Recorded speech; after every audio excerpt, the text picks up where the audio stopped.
കണ്ണുടയ വള്ളലാരുടെ ഒഴിവിലൊടുക്കം 4-ാം അധ്യായത്തിലെ അവസാനത്തെ വെൺപായിലേക്ക് നാം പ്രവേശിക്കുകയാണ്. കല്യാണാർത്ഥമെഴും ചടങ്ങിൽ വധുവോ തൻ മൈഥുനം കണ്ടുപോലെല്ലാ കർമ്മവും ആചരിക്കുക. ശിവനെ പ്രാപിച്ച സൗഖ്യത്തോടെ വ്യാപിച്ചിട്ട് ഒളി തന്നിലെണ്ണ അതിനൂണായി കലാശിച്ചപ്പോൾ പ്രാപിച്ചിടുക നീ ശിവത്തെ അവനർപ്പിച്ചറ്റ കർമ്മത്തോടെ.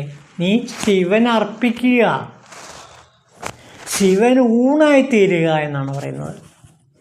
അല്ലയോ സാധക, നീ ശിവന് ഊണായിത്തീരുക. ഏതുപോലെ? വ്യാപിച്ചിട്ട് ഒളി തന്നിൽ എണ്ണ അതിന് ഊണായി കലാശിച്ച പോലെ. വിളക്കിൽ എണ്ണ നാം ഒഴിക്കുന്നു, അത് തിരി കത്തിക്കുന്നു. ആ തിരി കത്തുന്നത് ഏതിലൂടെയാണ്? എണ്ണയെ വലിച്ചെടുത്തിട്ടാണ്. അങ്ങനെ എണ്ണ കത്തി കത്തി അവസാനം തിരിയും കത്തി കത്തി എല്ലാം ഒടുങ്ങുന്നു. എണ്ണ, തിരി, പ്രകാശം, ഈ മൂന്നും ക്രമേണ ഒന്നിച്ച് എരിഞ്ഞ് അടങ്ങി ഒഴിയുന്നു. അതേപോലെ നീയും നിൻ്റെ കർമ്മങ്ങളും തൽഫലങ്ങളും തൻ്റെ നിത്യാനന്ദ സ്വരൂപമായ ശിവത്തിൽ അർപ്പിക്കപ്പെട്ട് സ്വകർമ്മ നിവൃത്തി പരിപൂർണമായി നിർവഹിച്ച് നീയായി ശോഭിക്കുക. വളരെ പ്രധാനപ്പെട്ട ഒരു കാര്യമാണ് ഇവിടെ കണ്ണുടയ വള്ളലാർ നമ്മളോട് പറയുന്നത്. അതായത് ഒരു വിളക്കിൽ പ്രകാശിക്കുന്നു, തിരി പ്രകാശിക്കുന്നു. ആ തിരി പ്രകാശിക്കുമ്പോൾ എന്താണ് സംഭവിക്കുന്നത്? എണ്ണ മുഴുവനും വലിച്ചെടുക്കുന്നു. അവസാനം എണ്ണയും തിരിയും പ്രകാശവും ക്രമേണ ഒന്നിച്ചൊന്നിച്ച് പ്രകാശിച്ച് അത് ഇല്ലാതായിത്തീരുന്നു. അതേപോലെ നീയും നിൻ്റെ കർമ്മങ്ങളും അതിൻ്റെ ഫലങ്ങളും എല്ലാം തന്നെ ശിവന് ഊണായിത്തീരട്ടെ എന്നാണ് പറയുന്നത്. അങ്ങനെ ശിവനായിക്കൊണ്ട് നീ സമ്പൂർണമായി നിൻ്റെ കർമ്മങ്ങൾ, കർമ്മഫലങ്ങൾ നീ തന്നെ ശിവന് ഊണായിത്തീരട്ടെ. അതാണ് രമണ മഹർഷി ഒരിക്കൽ പറഞ്ഞത്, അരുണാചലം എന്നെ പിടിച്ച് വിഴുങ്ങി എന്നാണ് പറയുന്നത്. പിന്നെ എന്തു മാത്രമേ ഉള്ളൂ? അരുണാചലം മാത്രമേ ഉള്ളൂ, അരുണാചല ശിവൻ മാത്രമേ ഉള്ളൂ. പിന്നെ രമണ മഹർഷി ഇല്ല, പിന്നെ അരുണാചല ശിവൻ മാത്രമേ ഉള്ളൂ. അതേപോലെ നീ ശിവൻ്റെ ഊണായി ഭവിക്കുക. വളരെ ഗംഭീരമായ ഒരു അർത്ഥതലമാണ് ഇവിടെ കണ്ണുടയ വള്ളലാർ പറഞ്ഞു വയ്ക്കുന്നത്. അതായത് നീ ശിവൻ്റെ ഊണായിത്തീരുക. ശിവൻ നിന്നെ ഭക്ഷിച്ചോളും. പിന്നെ നീ ഇല്ല, പിന്നെ ആര് മാത്രമേ ഉള്ളൂ? നീയാകുന്ന ശിവൻ മാത്രമേ ഉള്ളൂ. തത്വമസി, അത് നീയാകുന്നു. അപ്പോൾ നീ തന്നെ ശിവൻ, ശിവൻ തന്നെ നീ. കാരണം ശിവൻ നിന്നെ ഊണാക്കി മാറ്റി, ഭക്ഷണമാക്കി മാറ്റി. പിന്നെ നീ ശിവൻ്റെ ശരീരത്തിലെ പ്രധാനപ്പെട്ട ആ ആത്മബിന്ദുവായി ശോഭിക്കുന്നു. പിന്നെ നീ ശിവനാണ്. ഈ സത്യം മനസ്സിലാക്കുക. നീ ശിവൻ്റെ ഊണിന് വിധേയമായി കഴിഞ്ഞാൽ സാക്ഷാൽ സാധകൻ ആരായി മാറുന്നു? സാക്ഷാൽ സദാശിവനായി മാറുന്നു. ഈ ഒരവസ്ഥയെക്കുറിച്ചിട്ടാണ് പറയുന്നത്. നോക്കൂ, അത് ഏതുപോലെയാണെന്ന് വീണ്ടും ഒരു കൽപ്പനയിലൂടെ കണ്ണുടയ വള്ളലാർ ലൗകിക ജീവിതത്തിൽ മുഴുകിയിരിക്കുന്നവർക്ക് വേണ്ടി പറയുന്നുണ്ട്. കല്യാണാർത്ഥമെഴും ചടങ്ങിൽ വധുവോതൻ മൈഥുനം കണ്ട പോലെ എല്ലാ കർമ്മവും ആചരിക്കുക. എന്നിട്ട് ശിവനെ പ്രാപിച്ച സൗഖ്യത്തോടെ. അപ്പോൾ ഒരു കല്യാണ പന്തലിൽ വധു എപ്രകാരമാണോ ആ ചടങ്ങുകളിലൊക്കെ പങ്കെടുക്കുന്നത്, അതായത് ഒരു വധുവിൻ്റെ വിവാഹ രംഗം സങ്കല്പിക്കുക. വധു കല്യാണ മണ്ഡപത്തിലിരിക്കുന്നു, വരനടുത്തിരിക്കുന്നു. ഓരോരോ ചടങ്ങുകളും അവിടെ നടക്കുന്നുണ്ട്. താലി കെട്ടുന്ന ചടങ്ങ്, അങ്ങനെ പല പല ചടങ്ങുകളും അവിടെ നടക്കുന്നുണ്ട്. ആ ചടങ്ങുകളെല്ലാം ചെയ്യുമ്പോൾ ഈ വധു പരമനിർവൃതിയെ പ്രാപിക്കുകയാണ്. അത് എങ്ങനെയുള്ള നിർവൃതിയാണ്? ലിബിഡോ നിർവൃതിയാണ്. ലിബിഡോ എന്ന് വെച്ചാൽ ആ സെക്സിനെ കുറിച്ചുള്ള ഭാഗമാണ് ഫ്രോയിഡ് പറയുന്ന ലിബിഡോ. ആ ലിബിഡോയെ തൃപ്തിപ്പെടുത്തുകയാണ്. ആ ലിബിഡോയിൽ അലിഞ്ഞലിഞ്ഞ് അതിൽ സംതൃപ്തയായി അതിൽ ലയിച്ച് ആ രതിസുഖം അനുഭവിക്കുകയാണ്. അതാണ് ലിബിഡോ രസം. ആ ലിബിഡോ രസം അനുഭവിക്കുകയാണ് ആ വധു. അതേപോലെ അല്ലയോ സാധക, നീ ഈ മൈഥുന രസം പോലെ ശിവനിൽ ലയിച്ച് ചേരുക. അതോടെ ശിവൻ നിന്നെ ഊണാക്കി മാറ്റുന്നു. പിന്നെ ശിവൻ മാത്രമേ ഉള്ളൂ. അങ്ങനെ പ്രാപിച്ച സൗഖ്യത്തോടെ വ്യാപിച്ചിട്ട് ഒളി തന്നിൽ എണ്ണ അതിനെ ഊണാക്കിയ പോൽ നീ ശോഭിക്കുക. അപ്പോൾ നീ എന്താണ്? നിലവിളക്കിലെ തിരിയും പ്രകാശവും എണ്ണയുമാണ്. ആ തിരി എണ്ണ വലിച്ചെടുത്ത് പ്രകാശമാക്കി മാറ്റുന്നു. അങ്ങനെ എണ്ണ, തിരി, പ്രകാശം ഈ മൂന്നും ഒന്നിച്ചൊന്നിച്ച് ജ്വലിച്ച പ്രകാശമായി അവസാനിക്കുന്നു. അതുപോലെ നീയും നിൻ്റെ കർമ്മങ്ങളും ആ കർമ്മഫലങ്ങളും എന്തിൽ? ശിവനിൽ സമ്പൂർണമായി അർപ്പിക്കപ്പെടുന്നു. അങ്ങനെ സ്വകർമ്മ നിവൃത്തി പരിപൂർണമായി നിർവഹിച്ച് നീ സാക്ഷാൽ സദാശിവനായി ശോഭിക്കുക. എന്തൊരു ഉജ്ജ്വലമായ കാവ്യമാണിതെന്ന് നോക്കൂ. അതായത് ഈ 4-ാം അധ്യായത്തിൻ്റെ ഒഴിവിലൊടുക്കം 4-ാം അധ്യായത്തിലെ മകുടമണിയാണ് ഈ അവസാനത്തെ വെൺപ. അതിലൂടെ ശിവൻ നമ്മളെ ഭക്ഷിച്ചു കഴിഞ്ഞിരിക്കുന്നു. ഇത് കേൾക്കുന്നവർ, ഇത് അനുഭവിക്കുന്നവർ സത്യത്തിൽ ശിവൻ്റെ ഊണായി മാറിക്കഴിഞ്ഞു. ഇനി ആ വ്യക്തി ഇല്ല, ആ സാധകനില്ല. പിന്നെ ശേഷിക്കുന്നത് ശിവൻ മാത്രമേ ഉള്ളൂ. അങ്ങനെ താനായി ശിവമായി ശോഭിക്കുന്ന ഒരവസ്ഥ. ഇവിടെയാണ് നമ്മൾ ജ്ഞാനവാസിഷ്ടത്തിലേക്ക് നിർവ്വാണ പ്രകരണത്തിൽ കിടക്കുന്നത്.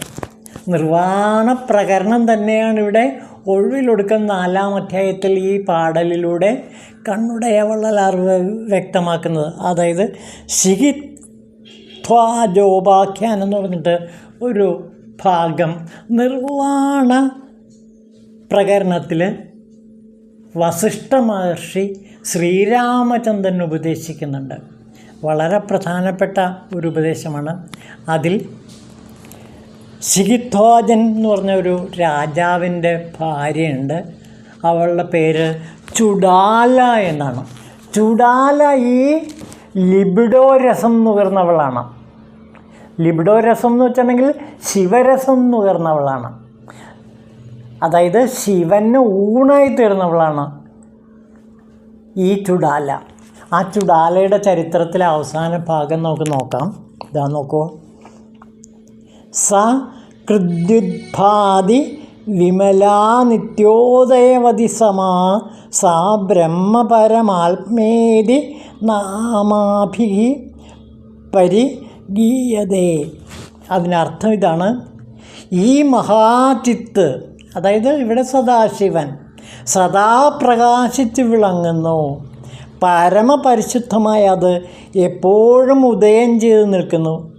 എവിടെയും തുല്യരൂപത്തിൽ ബ്രഹ്മം, പരമാത്മാവ് എന്നിങ്ങനെ പല പേരുകളിൽ ആ മഹാശിവ തേജസ് ജ്വലിച്ച് നിൽക്കുന്നു. വസിഷ്ഠൻ എന്നിട്ട് പറയുകയാണ്, രാമനോട് പറയുകയാണ്, ചുടാല എല്ലാ ദിവസവും ഈ ചിന്തയിൽ തന്നെ സമയം കഴിച്ചു. അവർ സ്വയം ആത്മാരാമയായി ഭവിച്ചു. അന്തർമുഖത നിമിത്തം സദാ അക്ഷോഭ്യയായി വർത്തിച്ചു. ഒന്നിനോടും പ്രത്യേകമായ ഇഷ്ടമില്ല, ഒന്നിലും എൻ്റേതെന്ന ഭാവമില്ല, ഭേദചിന്തയില്ല, ഒരാഗ്രഹവും അവശേഷിച്ചില്ല. ഒന്നും ഉപേക്ഷിക്കുന്നില്ല, ഒന്നും സ്വീകരിക്കുന്നുമില്ല. പ്രകൃതമനുസരിച്ച് വന്നു ചേരുന്ന കാര്യങ്ങളെല്ലാം വേണ്ട പോലെ നിർവഹിക്കുന്നു. പരമാത്മ മഹാലാഭം നിമിത്തം അന്തരംഗം പൂർണ്ണ തൃപ്തി കൈവരിച്ചു. അങ്ങനെ അങ്ങേയറ്റം ഉത്തമമായതിനേക്കാൾ ഉത്തമമായി ഭവിച്ചതുകൊണ്ട് ചുടാല വാക്കുകൾ കൊണ്ട് പറഞ്ഞറിയിക്കാൻ വയ്യാത്ത ഒരു അനുഭവാവസ്ഥയിൽ എത്തിച്ചേർന്നു. വിവേകപൂർണമായ ദൃഢാഭ്യാസം കൊണ്ട് ആത്മാനുഭവം അനുദിനം പ്രൗഢമായി വന്നു. പുതിയതായി പൂത്തുതഴച്ച ഒരു പുഷ്പലതയെപ്പോലെ അവർ ശോഭിച്ചു. അതിസുന്ദരിയായ ചുടാലയിൽ അപൂർവമായി പ്രത്യേക ശോഭ കണ്ട് വിസ്മയാവിഷ്ടനായ ശിഖിധ്വജൻ ഒരു ദിവസം ഇങ്ങനെ ചോദിച്ചു, പ്രിയതമേ, എന്താണ് നീ വീണ്ടും വീണ്ടും യൗവനം പ്രാപിച്ച പോലെ കാണപ്പെടുന്നുണ്ടല്ലോ? വീണ്ടും വീണ്ടും നീ അലങ്കൃതയായിത്തീരുന്നു. നിഷ്കളങ്കമായ സൗന്ദര്യരൂപം കൊണ്ട് നീ പണ്ടത്തെക്കാളും തേജോമയായി കാണപ്പെടുന്നു. അമൃതസാരം പാനം ചെയ്തവളെപ്പോലെ, കിട്ടാൻ കഴിയാത്തതെന്തോ കിട്ടിയവളെപ്പോലെ, പ്രിയേ, നീ ആനന്ദാമൃതം കൊണ്ട് അത്യന്തം നിറഞ്ഞവളെപ്പോലെ ശോഭിക്കുന്നു. രാജഭോഗങ്ങളിൽ താല്പര്യമില്ലാതെ തന്നെ ശാന്തയും ഊർജ്ജസ്വലയും സമചിത്തയുമായി നീ വിളങ്ങുന്നു. നിൻ്റെ ചിത്തം ഗംഭീരവും പ്രസന്നവുമായി വിരാജിക്കുന്നു. അതിന് ചുടാല മറുപടി പറയണം, ഹേ പ്രാണപ്രിയതമാ, എന്തെന്ന് വിവരിക്കാൻ കഴിയാത്ത ഈ ജഗത്തിനെയും എൻ്റെ ദേഹത്തെയും വെടിഞ്ഞിട്ട് ഞാൻ എന്തെന്ന് പറഞ്ഞറിയിക്കാൻ കഴിയാത്ത എന്തോ ഒരു രൂപം പ്രാപിച്ചിരിക്കുന്നു. അതുകൊണ്ട് ഇത്ര തേജോമയിയായി ശോഭിക്കുന്നു. എന്നിട്ട് ചുടാല പറയുകയാണ്, പ്രപഞ്ചമായി കാണപ്പെടുന്ന എല്ലാം ഉപേക്ഷിച്ചിട്ട് എന്നാൽ എല്ലാം മറ്റൊരു വസ്തുവായി അംഗീകരിക്കപ്പെട്ടു. അതുതന്നെയാണ് സത്യവും അസത്യവും. അതുകൊണ്ടാണ് ഞാൻ ഇത്ര തേജോമയായി വിലസുന്നത്. അപ്പോൾ ഇവിടെ പ്രപഞ്ചത്തെ ഞാൻ മറ്റൊരു വസ്തുവായി കാണുന്നു എന്നാണ് ചുടാല പറയുന്നത്. അതുതന്നെയാണ് പ്രപഞ്ചത്തേകം. നാനാത്വം കളിയാടുന്ന ദൃശ്യഭ്രമമാണ് പ്രപഞ്ചം. ഉണ്ടായി മറയുന്ന നാനാത്വത്തിൻ്റെ പരമകാരണമായി ആനന്ദസ്വരൂപമായ ബ്രഹ്മം നിലകൊള്ളുന്നു. ബ്രഹ്മത്തെ വിചാരം ചെയ്തറിഞ്ഞതോടെ താൻ ഉൾപ്പെടെയുള്ള നാനാത്വം ആ ഏകത്വത്തിൽ പ്രകടഭാവമായി തീർന്നു. നാനാത്വ ഭാവം പോകുന്നത് പ്രപഞ്ചത്തേകമാണ്. ഏകത്വഭാവം ഉറയ്ക്കുന്നത് മറ്റൊന്നിൻ്റെ സ്വീകാരവുമാണ്. നാനാത്വം ജഡദർശനം, ഏകത്വം ബോധദർശനം. ഇതാണ് ചുടാല പറയുന്നത്. നാനാത്വം എന്ന് പറയുന്നത് ജഡദർശനമാണ്, ഏകത്വം എന്ന് പറയുന്നത് ശിവബോധ ദർശനമാണ്. ഇതാണ് ചുടാല ഭർത്താവിനോട് പറയുന്നത്.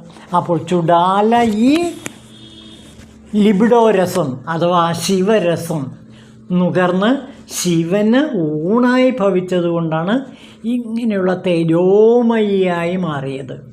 ഇതാണ് ജ്ഞാനവാസിഷ്ടത്തിൽ നിർവ്വാണ പ്രകരണത്തിൻ്റെ അവസാന ഭാഗത്ത് ഇവിടെ വസിഷ്ഠ മഹർഷി രാമൻ ഉപദേശിക്കുന്ന മഹാ ഉപദേശം. അതുകൊണ്ട് ഇവിടെ ഈ വാക്ക് നോക്കുക, പ്രാപിച്ചിടുക നീ. ഇവിടെ കണ്ണുടയ വള്ളലാർ പറയുന്നത് സാധകനോട് പറയുന്നതാണത്. പ്രാപിച്ചിടുക നീ ശിവത്തെ അവൻ അർപ്പിച്ചറ്റ കർമ്മത്തോടെ. നീ ശിവനെ പ്രാപിക്കുക, ശിവത്തെ അവൻ അർപ്പിച്ചറ്റ കർമ്മത്തോടെ. അതായത് നീയും നിൻ്റെ കർമ്മങ്ങളും തൽഫലങ്ങളും ശിവൻ്റെ ഊണായി തീരട്ടെ. അങ്ങനെ ശിവനായി സമ്പൂർണമായി സമർപ്പിച്ച് ശരണാഗതി തേടിയാൽ നീ തന്നെ ശിവമായി തീരും. ഇതിനപ്പുറം വലിയൊരു മഹാസത്യം നമ്മളോട് കണ്ണുടയവള്ളലാർക്ക് പറയാനില്ല. അപ്പോൾ ഈ കണ്ണുടയവള്ളലാരുടെ ഒഴിവിലൊടുക്കത്തിന് 4-ാം അധ്യായത്തിലെ ഈ മഹാപാടൽ നമ്മെ പഠിപ്പിക്കുന്നത് നീ ശിവന് ഊണായി തീരുക. ഓം ശിവായ നമഃ.